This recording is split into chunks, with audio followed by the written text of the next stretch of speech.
नमस्कार आणि welcome to the new blog of the Tanya Nikhil. मी तन्या तुमचं अगदी मनापासून स्वागत करते आपल्या आजच्या एका नवीन ब्लॉगमध्ये. तर आज आहे 9 जानेवारी आणि माझ्या अवतारावर तुम्हाला कळलं असेल की माझी तब्येत अजूनही बरोबर नाही आहे आणि आम्ही आज निघतोय घरी जायला, म्हणजे सिन्नरला जाऊ आधी आणि मग जाईल मी नाशिकला, कारण आज निखिल पण संध्याकाळी निघणार आहे. ॲक्च्युली आमचं प्लॅनिंग होतं संध्याकाळी जायचं, बट थोडी गडबड झाली. तो ही सेड की तुम्ही जा पुढे, मी जाईल माझा. तो 6 वाजता निघेल, त्याची कॅब आहे 6 वाजता आणि उद्या पहाटेची फ्लाईट आहे, असं काहीतरी त्याचं रुटीन आहे. मी चालली आहे. आईन ते आलेत मला घ्यायला. सकाळी खूप लवकर उठले मी, कारण मला आज म्हटलं देव वगैरे पण प्रॉपर रोज मी अंघोळ घालते देवांना, पण आज म्हटलं घासून वगैरे ठेवू, कारण पुन्हा 1.5-2 महिने नाही आहे तर ते काय माहिती ती रुखरुख लागून राहते. दिस इज द फर्स्ट टाईम मी माहेरी जायला अजिबात एक्सायटेड नाही आहे, किंवा निखिल बाहेर चालला आहे म्हणूनही एक्सायटेड नाही आहे. असं वाटतं खूप दिवसांनी पुण्याला येणार आहे परत, कारण काय माहिती काय ह्यावेळेस जरा वेगळंच आहे.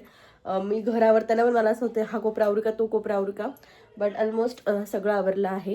आज घरी नाश्ता नाही आहे, स्वयंपाक नाही. आईन ते नाश्ता करून आले, माझाही नाश्ता बाहेरून मागवला होता तसंच काही तो झालेला आहे.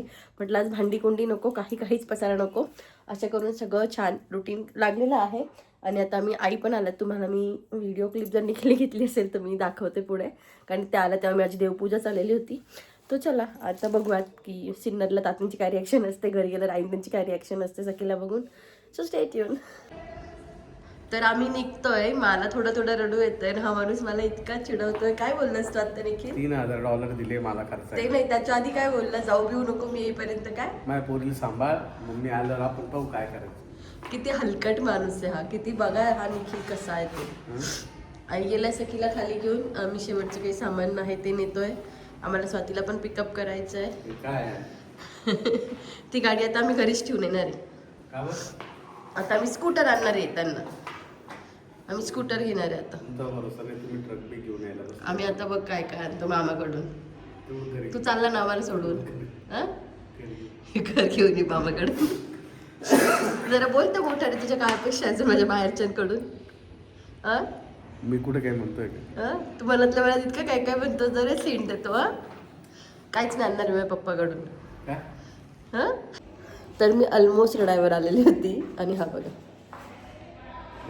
तू खुश आहेस ना निखिल? घरी सगळ्यांची काळजी घे, तुझी नाही तू खुश आहेस ना? इथं अजिबात लाईट नाही आहे. तू खुश आहेस ना आम्हाला सोडून चाललाय तर? मी खुश काय, मला $3,000 दिले. निखिल काय काय करणार आहे देव जाणे. त्याच्यातनं तो $1,000 मला काहीतरी आणणार आहे, $1,000 सॉरी. चला निघायची वेळ आली आहे. आता रडगाणं करून काहीच उपयोग नाही आहे, बिकॉज मी थोडी आहे इमोशनल. नेक्स्ट टाइम तू जाणारच नाही, मी इतकी रडली यावेळेस.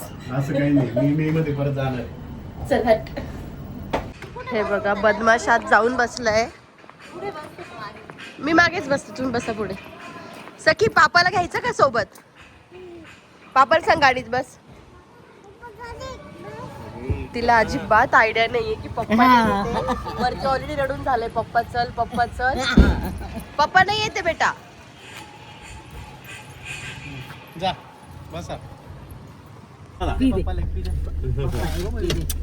पापाला सांग लवकर ये सांग. पप्पाला टाटा करून ना अर्ध्या रस्त्यातून आम्ही स्वाती माऊला पिकअप केलं होतं, कारण स्वातीला पण तिच्या माहेरी जायचं होतं नाशिक साईडला. तिची मम्मा जरा आजारी आहे म्हणून. तर गाडीत आम्ही तिला अजिबात पिछा सोडला नाही. फुल काढ, तिच्याकडनं खाऊ घे, चिव घे.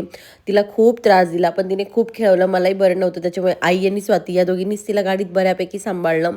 आणि मला पण एक आधार होता की चला आणि मला असं होतं की माझं इन्फेक्शन तिला नको व्हायला. त्याच्यानंतर ना आम्ही आकाश मिसळच्या इथे थोडं थांबलो होतो ब्रेक घ्यायला. आणि तिथे गेल्यावर आम्हाला दिसली होती ही गाडी, जी आम्ही त्या दिवशी रेवाकडे खेळलो होतो. तुम्ही आमच्या मागच्या व्हिडिओजमध्ये बघितलं असेल. त्याच्यामुळे तिथेच आमचा थैताट सुरू झाला होता की मम्मा गाडी, मम्मा गाडी. म्हटलं चल खेळून घे इथे. त्यानंतर आम्ही थांबलो होतो सिन्नरला. खूप वेळ नव्हता. तात्यांकडे पण आज खूप मोठी केस होती, त्याच्यामुळे तात्यांना पण हार्डली तात्या 5 मिनटं येऊन तिला पटकन भेटून गेले. पण त्याच्यातच आम्हाला जेम्स आणि कॅडबरी देऊन गेले. मी नाही म्हटली होती, कारण आम्ही सकाळपासून स्वाती माऊकडनं कॅडबऱ्या खाल्ल्या होत्या, पण तात्या नाही, ती आली तर मला तिला खाऊ घालायची आहे. सो मस्त बाबांबरोबर आम्ही खूप छान खेळलो. आणि मग आम्ही निघालो होतो घरी यायला. घरी आल्यानंतर गौरी यायला वेळ होता, पण गौरी आल्यानंतर तिची रिॲक्शन खूप छान होती.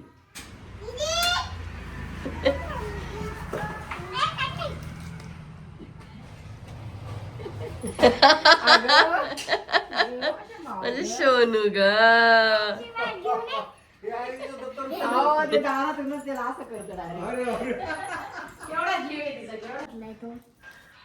लाडत बघा किती आली. दीदी येताना लॉलीपॉप पण घेऊन आली आहे. आता दीदीला फटका द्यायचा की सखीला फटका द्यायचा? खाऊ नको देऊ, फक्त थोडं थोडं दे, 5 मिनिटं खातात. हे पहा मस्त आपलं आमचं थालीपीठ खात होती. भाऊ थोडंसंच खायचं, थोडंसंच खायचं. माझ्यासाठी जेवणात आईने छान शिंगोळे केले होते कारण ती माझी डिमांड होती. त्यानंतर मामा आला आणि मामा आल्यानंतर पण आम्ही गोड गोड रिॲक्शन दिली.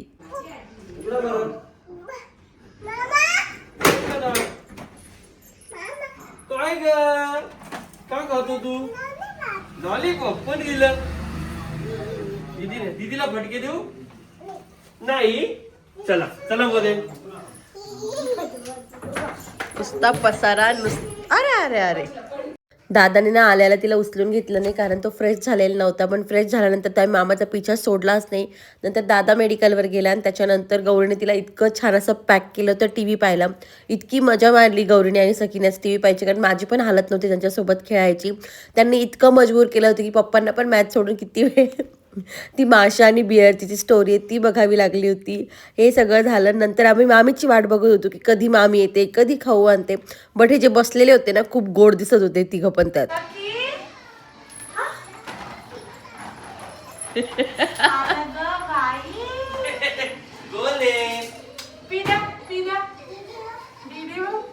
दीदी बा अगं बा असा पसारा मांडून बसलाय दोघी किती वेळच्या.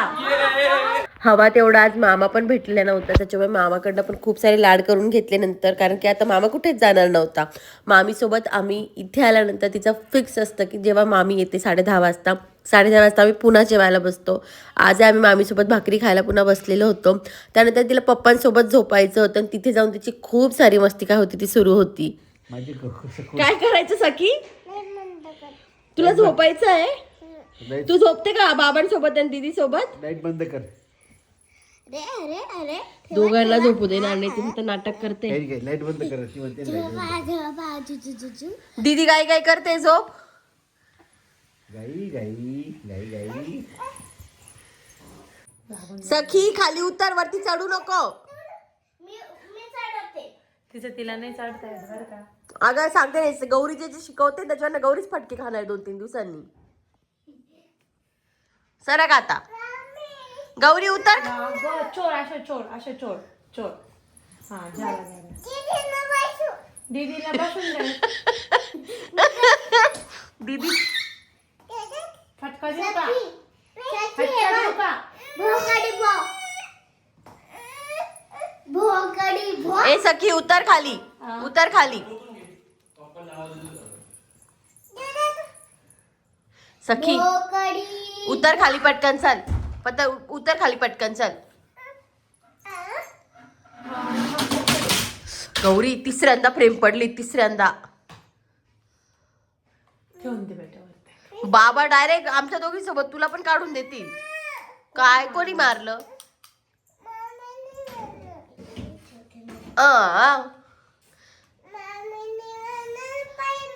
पायाला मारलं का? आपण आईला सांगून देऊ. आई काय देईल मग मामीला? देईन मी तुला फक्का देईन. ते स्वेटर कोणाला घालायचंय आणि आता? दीदीला बस. दीदीला येतं बस का? दीदी मोठी आहे.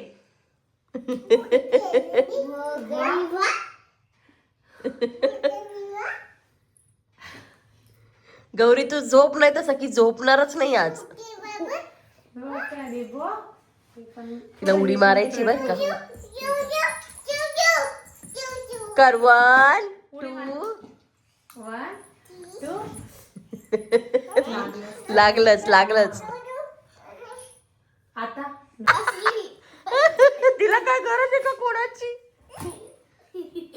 चल 1 2 3 जम्प. लागून जाता ना. चढ वरती. कसं चढायचं? झाली सखी सेट झाली. बस उडीने मारायची. लागून जातं. उडीने मारायची.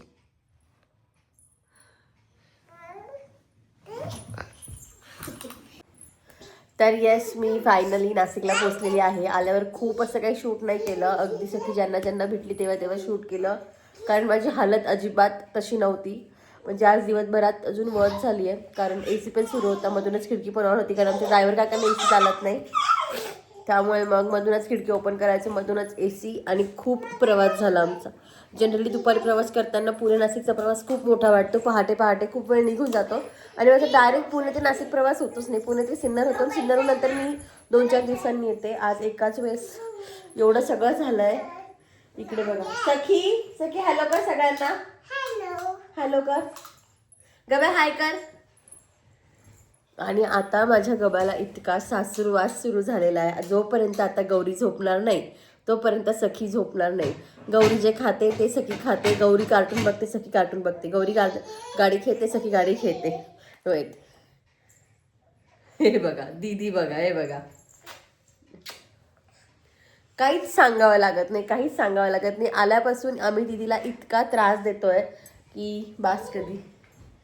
आणि आय होप मी आता गोळ्या वगैरे पण घेतल्या, तर 1-2 दिवसात मी बरी होईल. त्यानंतर मी डेफिनेटली रेग्युलर ब्लॉग पोस्ट करायचं ट्राय करेल. आता मी डायरेक्ट इथे का आली आहे, असे खूप सारे प्रश्न तुम्हाला येणार आहे आणि मला 1-2 लोक ऐकवणार पण नाही, कागद सिन्नरला नाही थांबली, डायरेक्ट नाशिकला आली. आहेत माझ्या 1-2 ऑनलाईन सासवा, कडक सासवा. तर मागे पण मी रिझन सांगितले आहेत. आणि ह्या वेळेस तर मी स्वतःच काहीतरी करायचं ठरवलं आहे, कारण मला पण सारखं माहेरी यायला नाही आवडत, पण काही गोष्टींना ऑप्शन्स नसतात. पण आता माझं असं ठरवलं आहे की आता मी आलीच आहे 1.5-2 महिने, तर मी प्रॉपर काहीतरी क्लास करून काहीतरी शिकणार आहे. उगाचच वेळ वायाने घालवणार आहे, कारण इथे सगळी हँडल होऊन जाते बिकॉज ऑफ गौरी पण 1-1.5 वाजता शाळेतून येऊन जाते. तर मी तो टाईम फ्रेम काहीतरी मॅनेज करायचा ट्राय करते. चौकशी वगैरे मी करून ठेवली आहे, मे बी 2-3 दिवसात मी सुरुवात पण करेल. काय असेल तुमच्यासोबत शेअर करेल, म्हणजे असं काही खूप वेगळं नाही करत आहे. बेसिकच काही ज्या गोष्टी आहेत शिकायला हव्यात त्या शिकायचा ट्राय करणारे, क्लासेस करणारे, ऑफलाईन करणारे ह्यावेळेस. ऑनलाईन नाही खेळायचं आहे मला. पुन्हा सेशनचा टायमिंग पण मी चेंज करून घेणार आहे. आता सकाळी माझा जो 5:30चा होता तो मी अराऊंड 10-1 वाजेचा करून घेणार आहे. झोपणार नाही आहे तेवढा वेळ. असं होतं ना की पप्पा खूप लवकर फिरायला जातात, तर त्यांच्यासोबत माझे पप्पा 4:30ला उठून 5 वाजता घराच्या बाहेर असतात फिरायला, तर त्यांच्यासोबत मी फिरायला निघून जाईल. मग माझा वेगळा टाईम जाणार नाही, कारण मी 5:30 ते म्हणजे माझं 5-5:30चं सेशन जर 6-6:30पर्यंत संपवलं तरी पण इथे एकटी फिरायची भीती वाटते, कारण हो आम्ही बिबट्याच्या एरियात राहतो. आमच्या इथे बऱ्यापैकी बिबटे सारखे दिसत असतात. आणि सध्या तर तरस म्हणजे आहे ना, तरस पण दिसतोय आमच्या इथे. सखी तर एकटं जायची भीती वाटायपेक्षा पप्पांसोबत निघून जाईल. आणि बिबट्याचं सावट आय थिंक प्रत्येक ठिकाणी आहे. ज्या दिवशी आई सखीला मळ्यात घेऊन गेल्या होत्या ना, त्याच्या आदल्याच दिवशी निखिलचे जे काका आहेत, मोठे काका, सख्खे काका, त्यांची गाय ओढून नेली होती बिबट्याने. आणि त्याचे सगळे पावलं वगैरे, आमच्या कोथिंबीर का मका काय माहीत नाही, आई सांगत होत्या, तिथे सगळे त्याचे पावलं होते. त्याच्यामुळे तात्या सखीला जाऊच देत नव्हते. आईंचं आणि तात्यांचं इतकं भांडण झालं होतं. आई म्हणे मला कळत नाही का, मी घेऊन जाते असं तसं. काय कोणी घेऊन दिली चिव तुला, कोणी काय नाही. तर आई तिला घेऊन गेल्या होत्या डेफिनेटली. ते दिवसा वगैरे असं एवढं काही ताण नसतो त्यांचं दुपारमध्ये वगैरे, तरी पण तात्यांचं आईचंच भांडण झालं होतं. पण आईनं असं झालं की तुम्ही असल्यावरती माझ्याकडे येत नाही, सो मला तिला एकट्यात घेऊन जायचं आहे, म्हणजे मला तिच्यासोबत खेळता येईल. आज पण तिने गाडीत आम्हाला थोडा त्रास दिला आहे. नशीब स्वाती आणि आई होतं त्याच्यामुळे तिला मी खूप नाही घेतलं, कारण की मला असं होतं की माझं पण खूप जास्त इन्फेक्शन नको व्हायला. तिला ऑलरेडी थोडी सर्दीची सुरुवात झाली आहे, पण खूप जास्तही असं काही नाही आहे. तर म्हटलं अजून नको वाढायला तिचं. पण तिथे स्वाती आणि आई होत्या, मागे पुढे करत दोघींनी बऱ्यापैकी हँडल केली. आणि आता मला खूप झोप येते. सखी अगं बेड बघ. आणि आमच्यात इतकी एनर्जी आहे. आणि गौरीला पण त्रास आहे, बट ती खुश असते. पण ती झोपल्यानंतर डेफिनेटली आम्हाला पप्पा कुठे गेला, टुचूक घ्यायला गेला. आमच्या पप्पाचा तर आम्हाला कंटाळा आलाय. पप्पा आता 2 महिने आम्हाला इथे सोडेल, परत 2 महिने येईल, परत 2 महिने जाईल. तर बघू, त्याला तेच म्हटलं आता असं काय असेल तर मला नाशिकला शिफ्ट करून द्या, एक नवीन फ्लॅट घेऊन. इथे मी पोरला इथे शाळेत टाकते. इथे आई पण येऊ शकते, माझी आई पण येऊ शकते मला जोडी राहायला. कमीत कमी माझं सारखं बिराड इकडून तिकडे तरी नाही हल्लं, कारण तुझ्यामुळे मला खूप प्रवास करावा लागतो. असं पुढे काय असेल ते तुम्हाला कळेलच. चला, आजचा ब्लॉग मी इथेच संपवते. तुम्हाला इथून पुढे छान ब्लॉग बघायला मिळतील सखी. त्यासाठी तुम्हाला काय करायचं तर आपल्या चॅनलला फॉलो करायचं आहे, म्हणजे सबस्क्राईब करायचं आहे. कमेंटच्या शेजारी जो आमचा विराट कोहली बघा, आमचा विराट कोहली बघा, दादा सॅटर्डे संडे मॅच खेळायला जातो आणि लास्ट मॅचला तो मॅन ऑफ द मॅच होता आणि उद्या पण तो चाललाय. तर उद्याचा दिवस आम्हालाच काढावा लागणार आहे, नाही तर मामा असला का मामा पण सकाळी खूप हँडल करून घेतो आम्हाला. असो, तर तुम्हाला मी सांगतो की कमेंटच्या शेजारी आपला कमेंट जर तुम्ही स्वाईप केलं तिकडे हाईपचा पण ऑप्शन असतो, तर तुम्ही आपल्या व्हिडिओला हाईप पण करू शकता. बट ठीक आहे, तुम्हाला आपल्या आजच्या व्हिडिओमध्ये काय आवडलं तेही खाली कमेंट करून सांगा. सखू गौरू नका ग पोरींनो, मला काहीच हे बघा, ही माझ्या पप्पांची रूम आहे. आता तुम्ही बघितलं असेल पप्पा इथे झोपलेले होते, हाकलून द्यावं लागलं आम्हाला पप्पांच्या रूममधनं. रिझन असं आहे की वरचा जो बेड आहे माझ्या रूममधला तो छोटा आहे, क्वीन साईज बेड आहे. तिथे मी आई आणि सखी नाही मावत, कारण सखीला खूप स्पेस लागतो. इथे आम्ही तिघे आरामात झोपतो. तर मी आल्यानंतर पप्पांचं खूप आलं होतं, तर आजीच्या रूममध्ये जावं लागतं, नाही तर माझ्या रूममध्ये जावं लागतं झोपायला. त्या अजिबात कम्फर्टेबल नसतात. बट ठीक आहे, असो. चला, आपला आजचा ब्लॉग मी इथे संपवते. तुम्हाला आवडला असेल तर डू लाईक शेअर आणि सबस्क्राईब आणि असंच प्रेम देत राहा आम्हाला सगळ्यांना. बाय. गबी सखी बाय करा. बाय कर सखी, इकडे बाय कर. बाय.